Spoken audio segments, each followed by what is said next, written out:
Welcome, everyone, to another edition of Unravel Your Mind. Welcome, welcome. We're here to help transform relationships to love and to life.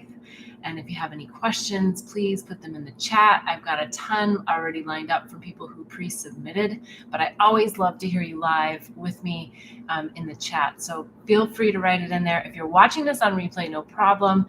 Still write a question in the chat. I'll be sure to get to it next week. This week is a bit interesting, a bit odd. Lots happening for me personally, so I'll give a little bit of an upfront here.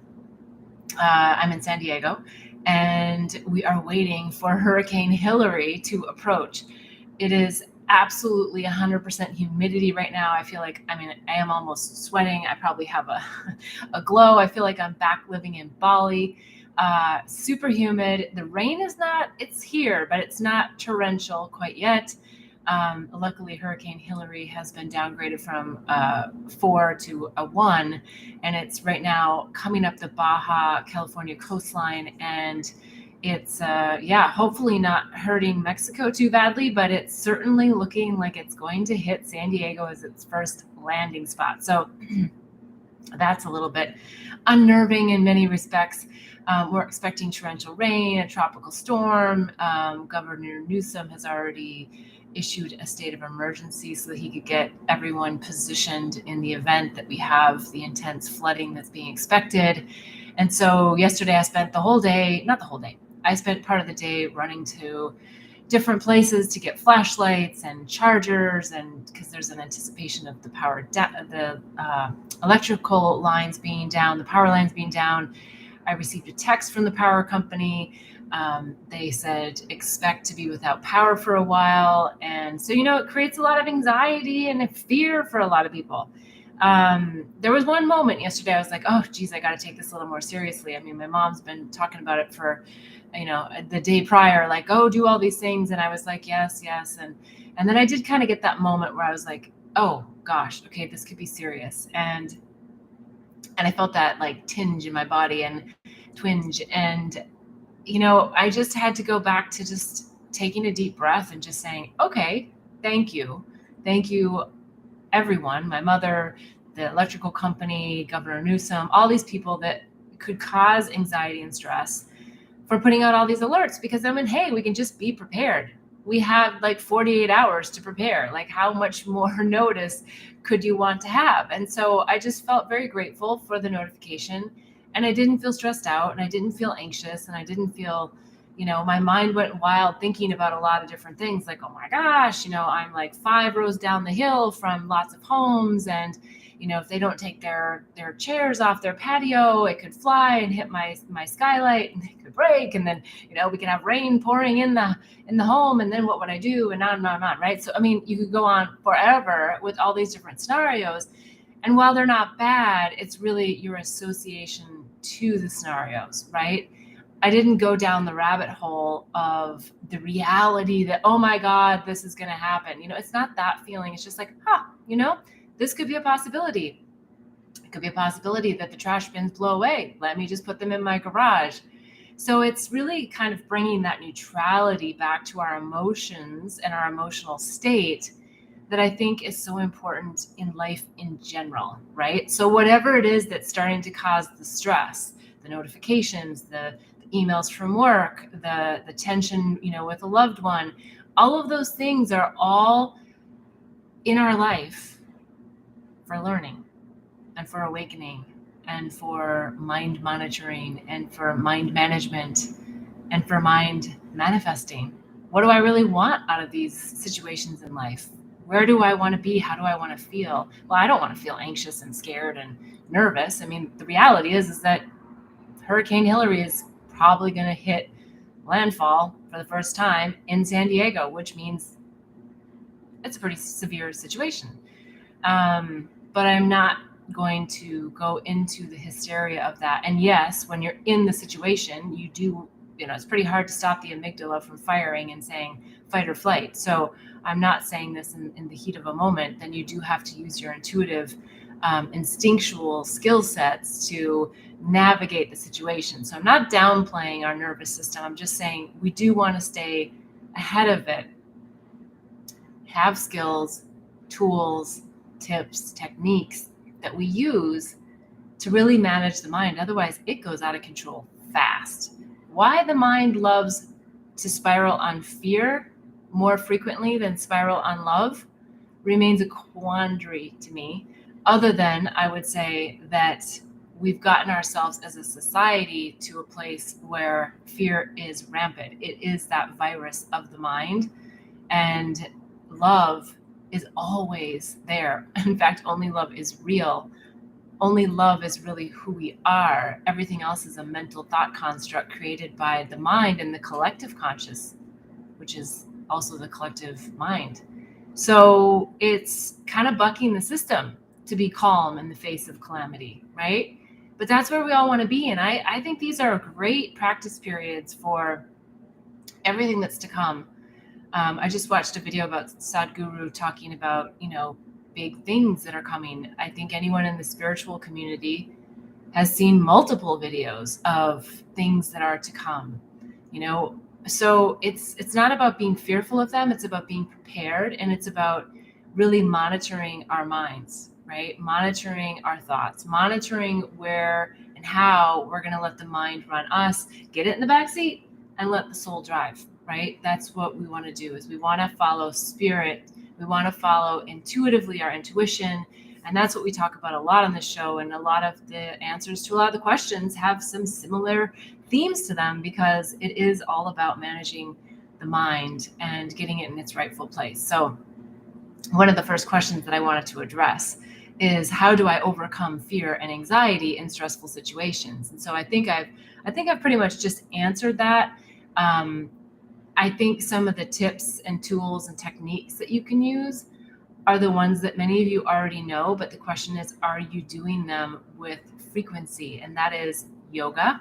Why? Because yoga is about breath. It's not about the poses. I mean, yes, the poses are part of it, but it's about how you feel and how you're able to breathe deeply into your body and experience your body while you're in the pose, so that while you're at the DMV or in your normal life or standing in line somewhere else that's frustrating, that you can breathe into it, and that you can actually, I don't like the word manage, but that you can feel into your own bodily feelings and functions, and then navigate that back to a neutral state, so that we're not letting our external environment run us and spin us, that we're not letting the person standing in the queue ahead of us create the emotions of our life. Yes, there's annoying things that happen. Yes, there's babies that cry. Yes, there's dogs that bark. Yes, all these things are real things.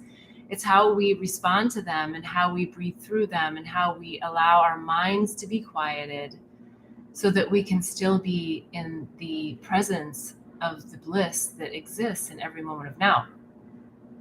So that's what I would recommend to stay out of the fear and anxiety, is take a breath. If you keep getting hit with one thing after another person calls you, oh my gosh, how are you? Are you prepared? Take a breath. Maybe don't answer the phone. Maybe just say, hey, I'm great. Can I call you back?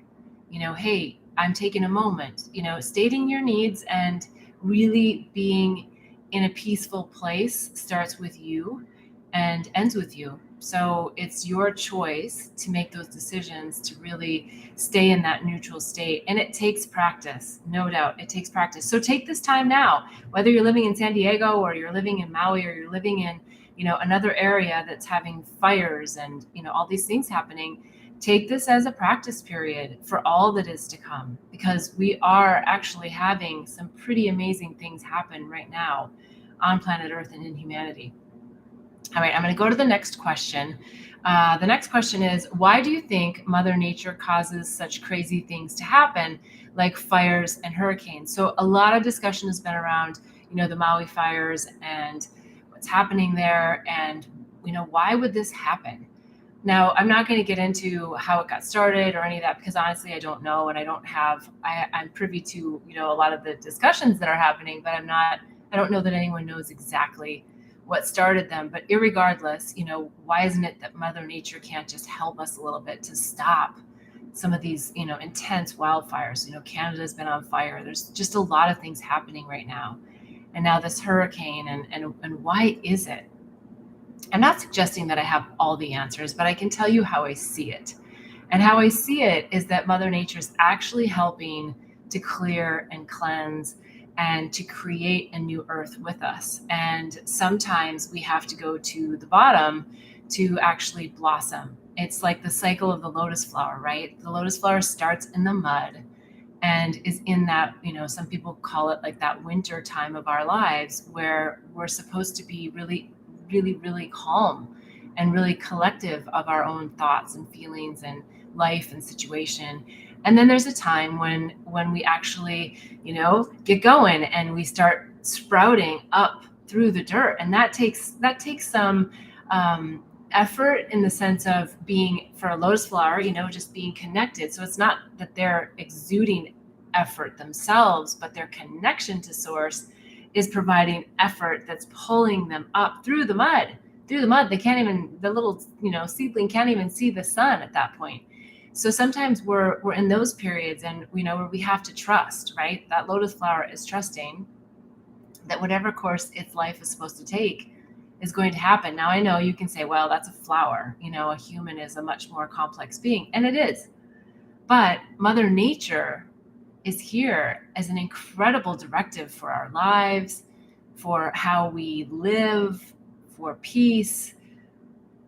Mother Nature doesn't want us to suffer. God, Buddha, Allah, Krishna, whatever it is that you believe in, that's all source energy, wants us to live in bliss, peace, love, in joy and happiness. So we just need to align to that energetic vibration to be in the flow. And yes, as a human, we've set up experiences in our life that don't feel great all the time and that we do feel some of that suffering. So I'm not discounting that we do have suffering in our lives. It's how we handle it and how we move through it and how we leverage suffering to really catapult us in other ways. Learn the lessons, move on. So one other example that comes to mind, speaking of natural disasters, is when I was living in Bali, maybe it was about 4 years into me living there, I understood a lot about the Balinese culture at that point. There's still a lot more to learn, but we had a huge threat of the volcano, Mount Agung, exploding. And it was incredibly stressful because the island is small, and if it did blow as was expected, it would have really just obliterated so many lives. And the ash alone could have killed us all, even if the lava didn't touch us. So it was really stressful. And the Westerners handled it one way and the Balinese handled it another way. And neither way was right or wrong. It actually worked really well, I think, in harmony together. Because the Westerners were very much about preparation and about worst case scenarios and how do we, line ourselves up to be ready for this. The Balinese, however, went into the energy space and they spoke to the spirits and they spoke to Mother Nature and they spoke to the powers that be. And they took a totally different angle. And I give the Balinese 100% credit for that volcano not actually exploding. Yeah, you can say you think I'm crazy for saying that and that it's just, there's no controlling Mother Nature. I don't think they were controlling Mother Nature. I think they were working with Mother Nature. And they knew that the lesson that Mother Nature was giving them was that they had gotten, I think these are their words, not mine, but, and any Balinese that might be watching this, please, by all means, give me some information in the chat if you think differently. But the Balinese were working with the energy of the spirits, and they knew that there was a course correction that needed to happen. They knew that there was a lot of things happening with tourism and greed and money, and that they were getting a little off course. The Balinese have empowered hearts. They're beautiful, beautiful people. But they're also influenced a lot by Western modernization, Western industrialization. And I'm not suggesting those things are bad per se, but those things bring ego, they bring entitlement, they bring me, my, this is my company, our company does this. Again, they don't have to be labeled as bad things, but they're not community oriented. And the Balinese are all about community. The Balinese are about helping everyone out. The Balinese are inclusive, they're not exclusive. Westernization is often exclusive. So when the volcano was about to go off, the Balinese went into deep, deep communication with Mother Nature, with the spirits, with everything that be. And I believe that they really committed to making some changes in how they were navigating their energy on planet Earth. And so I wasn't privy to being in those conversations. I wish I was. I would have a lot more insight, and I would love to actually sit with some of the Balinese elders and wisdom agents there that could share a little bit more about how they did work with the spirit. So I'm just saying, maybe we all need a cleansing, which we do.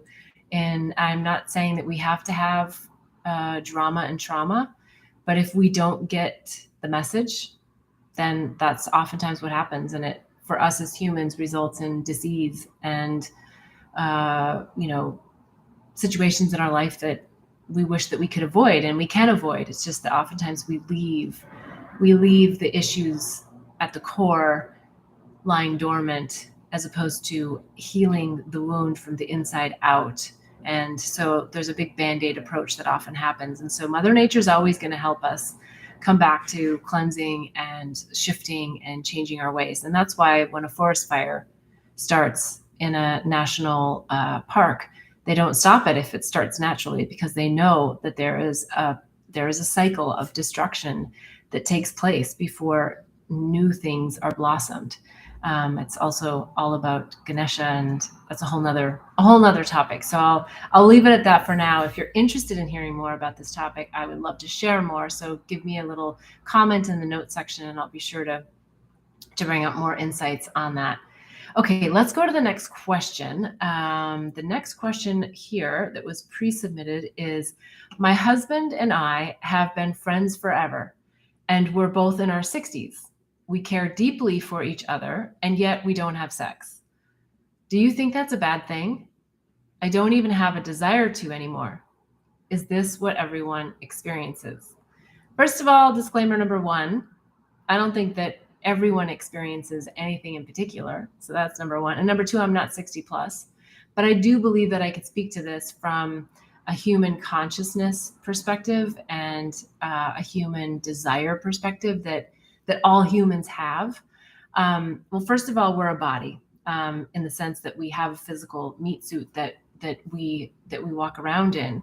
And as that body ages, there's hormones that also have an impact on our libido and all of our other systems in our body. And so when our estrogen, progesterone, and testosterone start to dwindle because our bodies don't need to reproduce babies and have offspring, then a lot of things happen, as many of you know, whether you're already in that stage of life or you're younger and you're looking at it going, that's never going to happen to me. The body does age, and there is things that happen with our hormones. So certainly estrogen, progesterone, testosterone, from just a very 3D body perspective, has a huge impact on whether or not you have a sexual desire to have sex. Now, I'm going to speak about it from a more spiritual, conscious standpoint, that one of the other hormones that I love to talk about is oxytocin. And oxytocin is balanced with cortisol. So we know that cortisol is pretty rampant. It causes the anxiety. It causes a lot of this aloneness and really, really wreaks havoc with our whole system. So I've always felt that if we could just raise the oxytocin levels for everyone, if we could put it in the water, which I'm sure is not possible, but if it was like fluoride back way when, that we would have a significant shift, because we would be out of the fight and flight. We'd be out of the high cortisol level impact that creates this hysteria within us, or at least creates something other than feeling supported and safe and loved. So oxytocin comes in easy ways, actually. We don't have to have a supplement. We don't have to have it in the water. If we choose to do things like have more eye contact with people, have more touch, greater intimacy, and it doesn't have to be sexual intimacy. It is intimacy with someone else, like where we actually feel like, oh, you care about me. And oftentimes, and I'm not saying this in an inappropriate way, but you can go to a Starbucks or a coffee shop, a restaurant, and just have niceties with people, just making eye contact, validating their existence on the earth, having them feel seen. And when they feel seen, you feel seen.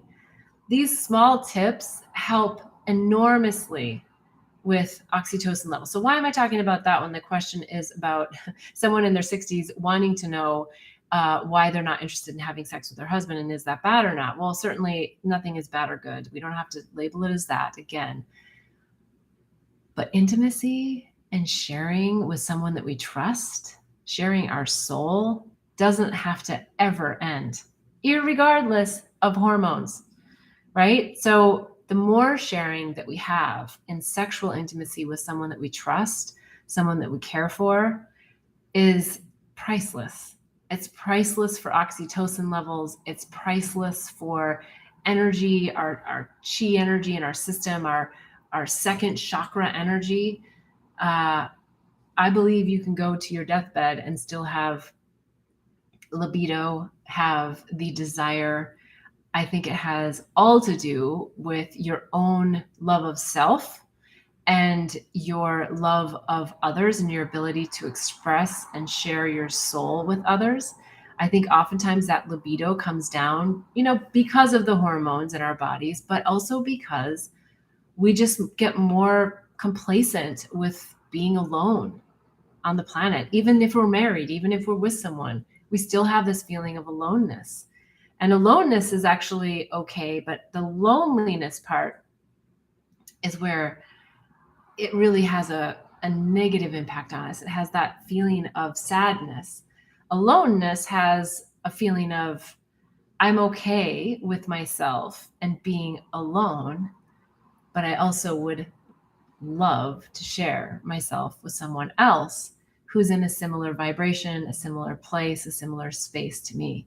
So I think if you're 60 and you're with someone you love and adore, just touch each other more, breathe with each other, practice tantra with each other, which doesn't have to result in sexual intimacy, but having that connection and being seen and feeling each other's energy and feeling the glow and snuggling and all of that, all of that is still a level of intimacy that can be crossed over into something sexual. It doesn't always have to. Communication, just talking about how you like to be touched, how you like to be seen, how you like to be heard.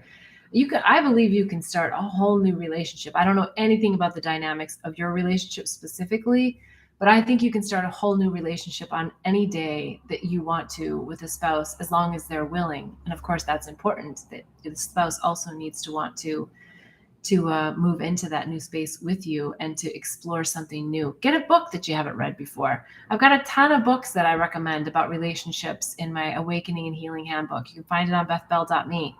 You can find it in my Positive Inspirations store. The links in the notes below on Amazon. It's great. There's lots of things. Don't miss out. If you're with someone you love, do not miss out on having sexual intimacy. No matter if you're 60, 70, 80, or 90, or 30, or 20, it doesn't matter. If you're not having that intimacy, there's just something for you to explore there. And I very much encourage you to do it, because I think you'll find that you'll have a lot of fun once you do. All right, let's go to the next question. Pre-submitted. Is there anything else coming in on the live? Not quite yet. Let's see. Let's keep going. How to overcome self-loathing. I've done so much spiritual work, including psychedelics, and I continually find myself going back to hating myself, even when I'm doing so many great things in life.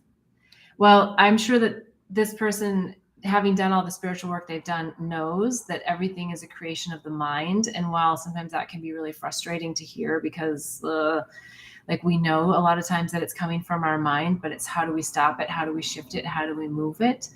And sometimes we get so involved in tips, tools, techniques of the mind that we forget about what's being stored in the body. So sometimes there's the trauma, the emotion that's stored in the body. So that's one thing I would suggest exploring, is maybe some psychosomatic work, something that helps you really get into your body. How do I feel? Why am I why am I self-loathing? Oftentimes it's something coming from a program from childhood, something that was very impressionable in your life. Maybe it wasn't from childhood, maybe it was from later on, but childhood is always that juicy space where all the programs get laid based on our parents and our upbringing and the community that influenced us.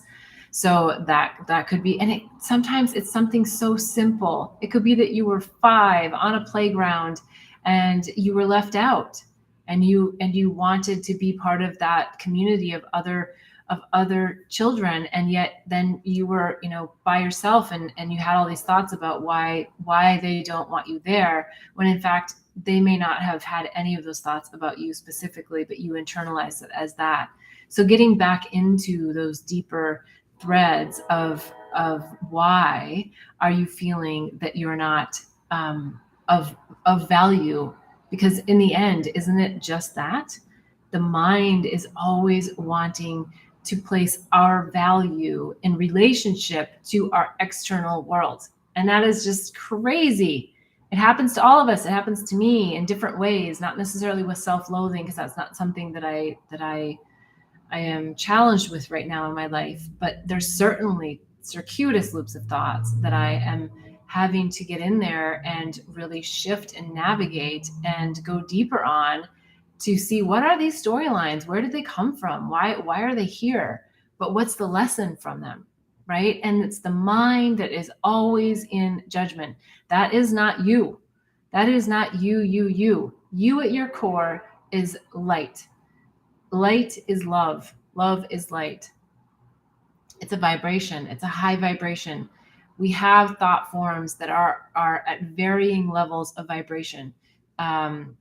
Hawkins, David Hawkins. I had his book here. Where is it? Power of Force. Yeah, David Hawkins, Power of Force. Power versus Force. He's written several books, and he talks a lot about the different vibrational levels of different words and thoughts, right? So words are also representations of thoughts.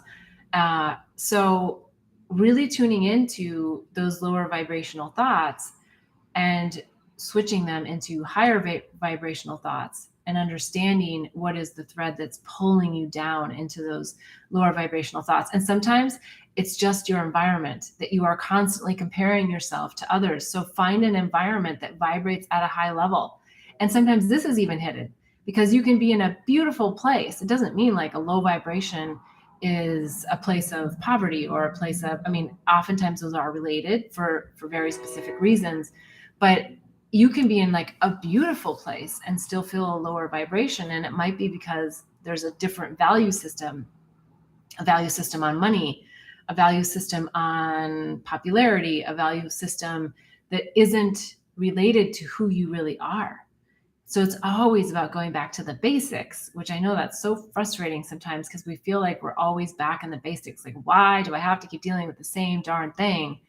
But it's the basics. It's those basic thoughts that we started at a young age. And when we spend all of these years having those thoughts and then building our environments around those thoughts, it oftentimes takes many, many years to unravel them. That's why the show is called Unravel Your Mind, right? It's unraveling those thought constructs and getting down into them. But don't just stay in the mind. Go to the body. Go to, how is my body reflecting those thoughts of the mind in my subconscious or my conscious mind? And also in spirit, ask your guides to come in, show you different things, help you to feel different energies, experience life in a different way. So don't forget about the mind, body, spirit, mind, body, soul connection. It's so important, because otherwise we spend a lot of time sometimes on our mind, because my mind's very strong, and we need to be more in our body, and we need to like feel what that feels like. All right, let's see what the next question is here. I've been told that I give off the vibe for people to not touch me. I'm not an overly touchy person, but I do like to touch and be touched. Any thoughts on why I would be making people feel this way?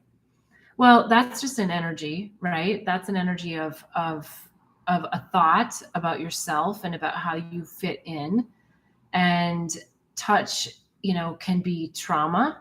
It's sometimes hard to know without having all of the background, but touch can be a trauma response, that you were touched inappropriately, or you weren't touched. Some people grow up in families where you're not touched. Some people grow up being touched without permission by someone, and you've never been able to talk about it. You didn't even realize that it was inappropriate until, many years later in your adulthood, and you're like, wow, maybe you came up with it and found it in a hypnotherapy session, or you found it in one of the healing modalities. So touch is a beautiful thing. And as I just said earlier, oxytocin, it goes up with touch. So we want touch. We can be alone. We don't have to need somebody else.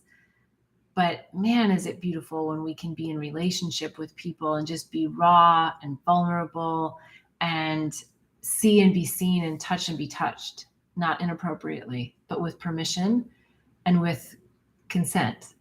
And so somewhere along the line, there may have been a lack of consent, or there may have been no teachable skill set of how to touch or touch appropriately. So dig into those, see if that's relevant for you. And I think touching is a big thing for a lot of people. And I was just chatting with a friend actually who's going to a workshop, and it's all about really being able to express yourself more in the sexual arena, asking for what you want, saying what you don't want. And we were just, finding it interesting how for a lot of people, and including her, she said, I just get like, closed up when I think about having to tell someone, no, I don't like that. Or would you do this to pleasure me in a sexual way? Why did we get those programs? I mean, they go way back. They're way back. They're not even ours. They're not, in some cases, not even our ancestors. I mean, in a lot of cases they are, but I'm just saying that, there's just been a lot of shame that's been projected out around sexual intimacy, and it's unnecessary. So dig deep in there, see what you got. Again, in my Awakening Healing Handbook, you can get it on bethbell.me. I list a lot of different healing modalities and ways that you can get into that subconscious mind, books you can read. So feel free to dive in there and see if there's something that resonates for you to really get deeper into these questions and quandaries. Okay, next question. I'm living with a friend of 40 years. We're compatible and enjoy each other's company.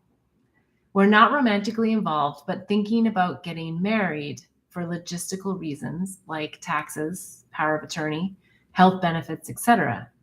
Do you think marriage is a good idea? Honestly, I love marriage, and also I don't think marriage is necessary. I think it's so individualized what it is that you feel you want and need. And yes, in this dimension, marriage can provide some benefits for the system, for the things you mentioned, the power of attorney, the taxes, for comfort. But I think the question is, I'm always going to take it up a notch and just say, let's look at this a little bit more from a spiritual perspective. What is it that you're looking for from like the marriage? Is it that you just want the comfort? Is it that you really trust this person? I mean, that's a big part of it, right? Because if you really trust this person, then maybe this is a good thing. Maybe this is a way to get some benefits, and just to know that somebody's got your back. I think there's just a lot to be said for that. But emotionally, if you're thinking that you're not in it, did I read that right? That you're not in it for the romance, I think ask yourself the question, why don't I want the romance? What is it that I might be stopping myself from not wanting the romance? And the questions, a while back, I think are also good to feel into, because that's about, what am I missing out on and having a real deep soul connection with someone? Maybe you're not set up in this lifetime to want that, to need that. So it's no judgment. It's just like, why wouldn't you want the juiciness of being, in romance, and romance, not in the romantic love illusion standpoint, but romance in the sense of real soul sharing, really like having that intimacy. So ask yourself some of those deeper questions. I also, if you do think you want that, or you do think that you want to date other people, then having that marriage contract is going to be, an obvious barrier for many reasons, but also energetically, it's not necessarily going to bring someone else in. And so if you're okay with that, if you're really not looking for someone else and you've got everything you think you need from this relationship, go for it. I'm not against any of that. I think, you could do it just for the logistics and the benefits. I just would hate to see you short yourself if you have desire to be soul sharing and to have something deeper with someone, because I think that's such a beautiful experience. Okay, I think we've got a couple of questions coming in on the live. Let me just look here. Sometimes I don't want to shake hands. I feel bad, so I often give in. But the other day, I refused to shake hands with someone I just met. I don't know why. I felt really bad and I felt like explaining, but I couldn't because I had no reason. Do you think it's my trauma?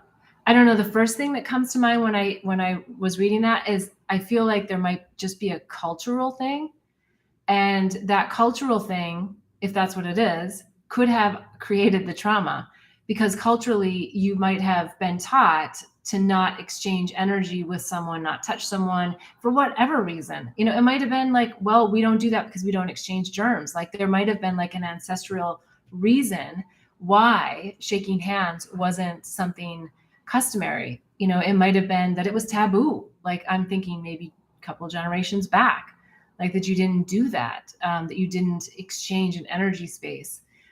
Culturally now, speaking from a more, first world American perspective, shaking hands is customary. That is like saying hi. That is right. That's a very basic thing. But it's not with everyone. Oh, well, then that's really interesting too, because you're probably really intuitive and you probably don't want to enter that person's space, or you don't know yet if you want to enter that person's space energetically. Don't beat yourself up about this one. I think trust yourself if there's a reason, and don't feel bad about not doing it. I'm trying to think what you could say that might just diffuse the situation so that culturally the other person doesn't feel like, well, why wouldn't you do this? Nothing's coming to me right at this moment, but it might. I'm going to channel it through by the end of this. What you could say that would just help just diffuse it. But feel into it a little bit more. What is it about is there a thread in the types of people that you don't want to shake hands with? And maybe there's not. Maybe it's just super individualized and there's no threads. Then I think it's very intuitive of you, and you're just feeling into, I just don't want to exchange energy with this person in any way. But if there's a thread, there might be something deeper there, and there might be a trauma, but it might also be, I don't know, just throwing it out there. I'm not saying this is you, but it might also be something having to do with confidence.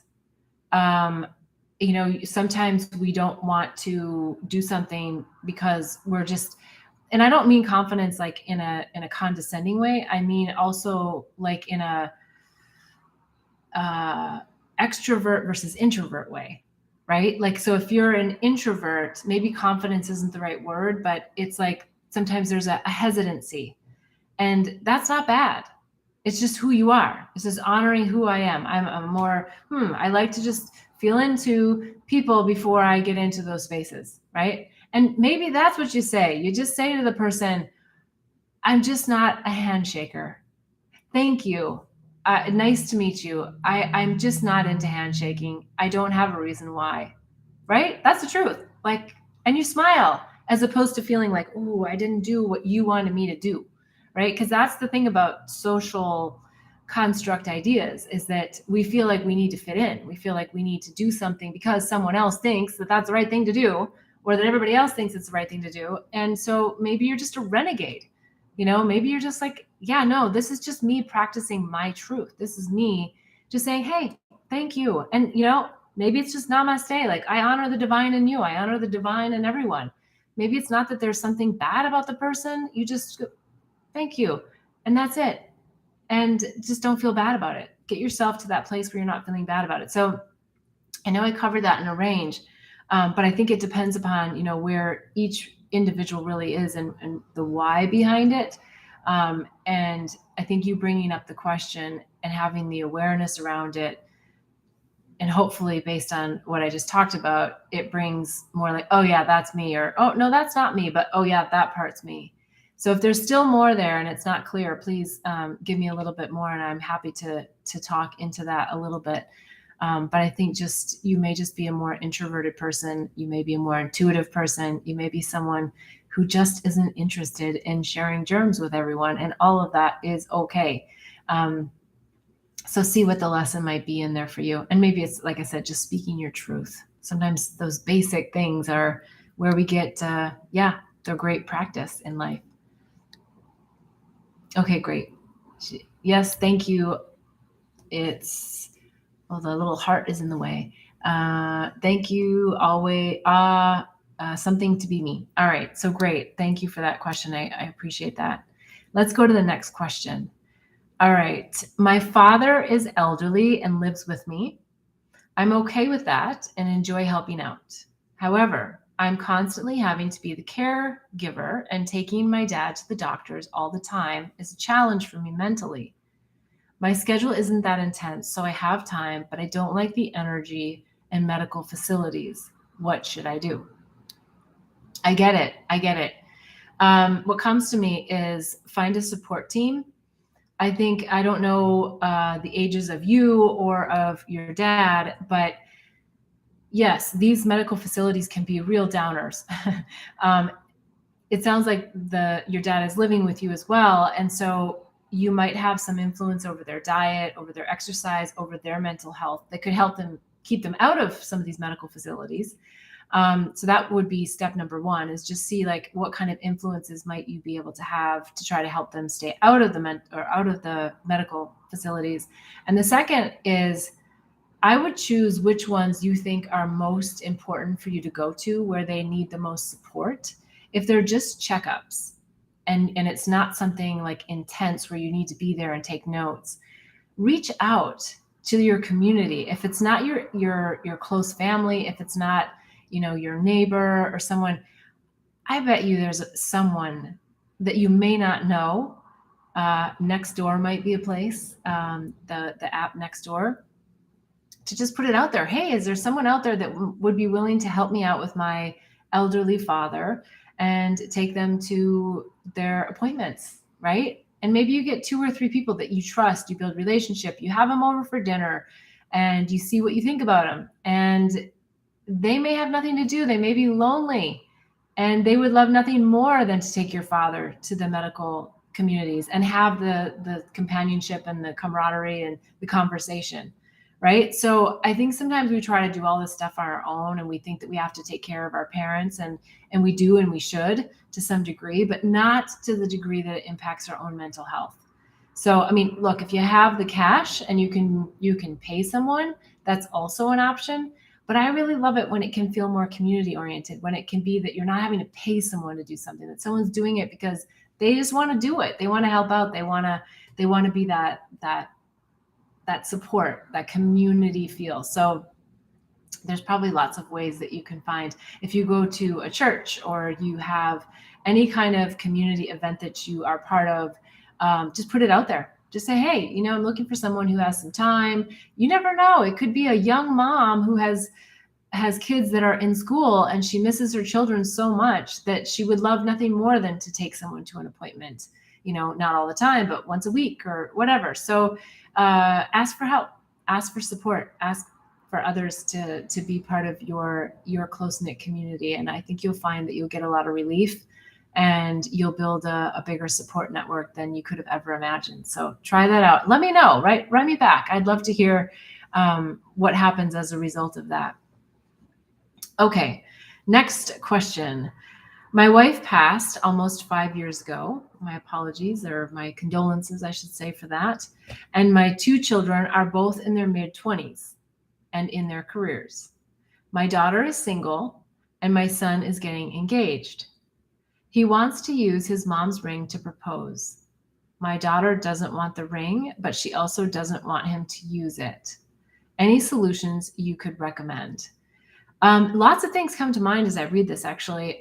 One is listen, just listen. It sounds like there's some emotion, and rightly so, behind the ring, behind the sentiments of the ring. So spend some time with your daughter and ask her, how she's feeling about it. And yeah, and what her thoughts are around it. And the other thing that comes to mind is most of the times we have like the engagement ring and then we have the wedding ring. And so maybe there's one or the other that could be used, like maybe your daughter could keep half of it. So if she doesn't want the ring, maybe she keeps the wedding band, and maybe she allows her brother to use the actual engagement. Oh, right. No, the engagement ring is usually the big diamond. Sorry. And then the wedding band is usually the one that has, the accent to it. So maybe the daughter keeps the wedding band, or I guess it could go either way, but I was thinking that the son could then use the big stone. And if there was even, some interesting sentiments around that, because it feels like maybe you want some new energy, use the stone, have it reset, and then even the setting could possibly stay with the wedding band. It's just coming to me for your daughter, and just put a different stone in it. Right? You can take the whole, like a lot of times there are the prongs, just take the whole piece off and have something completely different set. Maybe it's an emerald, maybe it's a amethyst, maybe it's something different. And it becomes two separate rings, so that the wedding, the wedding band can still remain as is. And then that diamond can be used and on to next generations. And that the engagement band can also be used. So there's lots of options, but first, listen, talk emotions, talk feelings, just get into all of that. Just plan. I know women like to typically talk longer about their emotions. So as the dad, and things are often, not always, but often more black or white, I would just plan to have like a good long 30 minutes to an hour. And if it's not that great or not great or whatever, like just be unattached to the time, but set the time aside, I guess is the point I'm trying to make. And listen. And then I think that will open up a lot of gateways. And then, put some of these potential options out there. Have your daughter come back with some options, put the options out to your son, see how he feels. And also, depending upon whether your son's proposed or not, well, I guess your son hasn't proposed, but you might want to have just like a general conversation around it, because, the wife to be might not want the diamond, like she may have an emotion around it that's like, oh, I don't want that responsibility to take, a piece of jewelry that came from, your mother who's passed on. So I think asking everyone involved, like, hey, it could be, if you don't want to spoil the engagement, like, hey, how sentimental are you about, jewelry? My mom has a lot of different jewelry, and I was considering, she's got bracelets, she's got earrings, and I was considering, having one of those pieces reset for you. How do you feel about that? Right? So you don't have to give away the engagement, but you just kind of get the feeling from your potential new wife to be. How does she feel about it? All right. Let's see if there's any other questions on our live.